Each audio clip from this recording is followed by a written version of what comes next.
In the early 20th century, radar guns didn't exist. But you didn't need one to measure Walter Johnson's dominance. You could hear it. In the words of Ty Cobb, Johnson's pitch hissed like danger. Hitters claimed his fastball hummed like a telephone wire before it even hit the catcher's mitt. In an era where striking out was seen as a shameful defeat for a batter, Johnson made it look inevitable. Today, we're looking at arguably the greatest pitcher of the Deadball era, and perhaps of all time. This is the story of Walter Johnson, the Big Train. Walter Perry Johnson was born on November 6, 1887 in Humboldt, Kansas. Johnson wasn't a product of a fancy academy where coaches tweaked your mechanics. He was a farm boy who developed his arm by throwing rocks at targets in the fields. When he signed with the Washington Senators in 1907 as a skinny 19-year-old, he was mostly unknown outside his town. He arrived in D.C. with nothing but a whip-like delivery and velocity that nobody had ever seen before. His debut season was uneventful as he had a 5-9 win-loss record and a 1.88 ERA. However, he had a strikeout-to-walk ratio of 3.55.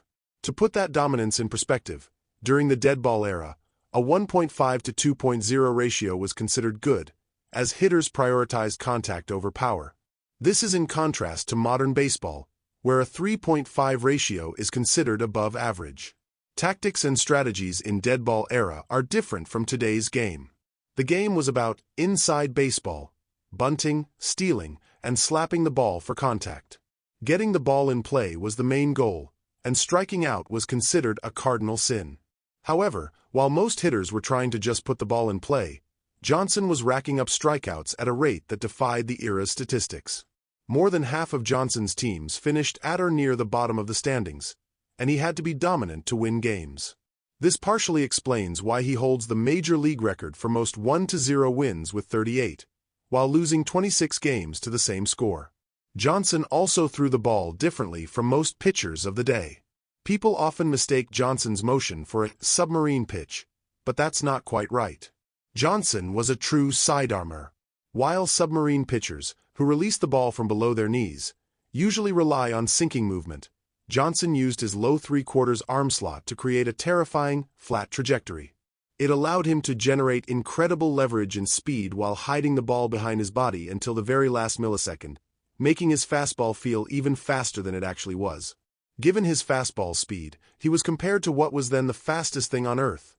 The train, thus the nickname the Big Train, was born. From 1910 to 1919, Johnson had probably the most dominant decade of any pitcher in history. He averaged 11.1 WAR per season, along with 26 wins, a 1.59 ERA, 7 shutouts, and 221 strikeouts. He had an ERA plus of 183 and a whip of 0.953. He also had 3.36 strikeouts for every walk. His 1913 season is arguably the greatest pitching performance in history.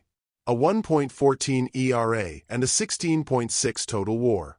Johnson's WAR, the highest since 1900.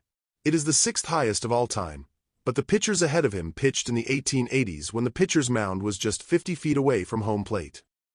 Johnson's 1912 season also gave him the second highest ever total WAR in the modern era with 14.3. In 1918, baseball didn't hand out MVP awards, but Johnson won his second Triple Crown with totals of 23 wins, a 1.27 ERA, and 162 strikeouts. He also led the league in shutouts, whip, and WAR. He won his second MVP award in 1924, when he was already 36 years old. That year, he won his third Triple Crown with league-leading totals of 23 wins, a 2.72 ERA, and 158 strikeouts. He also led the league in shutouts and win-loss percentage. He was also in the postseason for the first time. Johnson had carried the Senators on his back, and now he had made it to the World Series. The series went to a Game 7. It was tied in the ninth, and the manager called on the Big Train. Johnson delivered 4 innings of scoreless relief, finally securing the championship that had eluded him his entire career. He was on top of the world. But baseball is a game of fickle fortunes. Just 1 year later, in 1925, the Senators found themselves back in Game 7 of the World Series against the Pittsburgh Pirates. Once again, The ball was in Walter Johnson's hand. But this time it was different. Playing in cold, rainy, and muddy conditions in Pittsburgh, the aging Johnson struggled. The Pirates, a team that had seen him pitch all series, finally caught up to him. He allowed 15 hits and 9 runs, and the Senators' lead evaporated. It was a heartbreaking defeat, a bitter contrast to the glory of the year before. Yet, even in that loss, there was a kind of nobility. He didn't hide. He took the ball, he pitched, and he faced the outcome. It was the final defining chapter of his postseason career, a reminder that even the greatest titans eventually have to face the sunset.